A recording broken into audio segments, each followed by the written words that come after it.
Hi, a few days ago I found this IC in an old CRT TV motherboard that was lying around in my house. So it has this aluminium heatsink which obviously attracted me. But I also found that it has many pins, like it has 15 pins. So I started researching about this in the internet, and as you can see I found that it is an audio amplifier IC. I found this number on the IC, that is TDA7266. I used to research it in the online and found that it is a H-bridge dual bridge amplifier IC. I also found that it is a class D amplifier, and generally class D amplifier means it uses PWM switching, that means pulse width modulation switching, and it amplifies the input signal, generally audio signal, to amplify digital output signal. So as you can see, it requires very less parts to make it, according to the data sheet. So the data sheet also provides the PCB design also.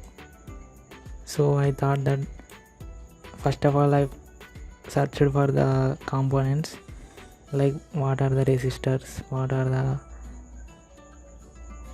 generally it requires like capacitors, resistors, and generally connecting wires. So I found that these components are available in our home, so I started making it according to the circuit provided in the datasheet.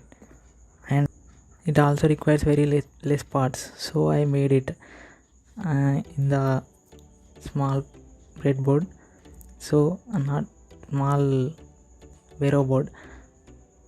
And I also connected all the wiring connections.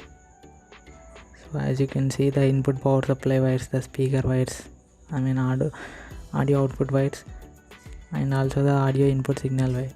I connected a headset wire, 3.5 mm headphone jack, and only used the single channel, that is one ground and one signal, one of the two stereo signals, it may be left or right.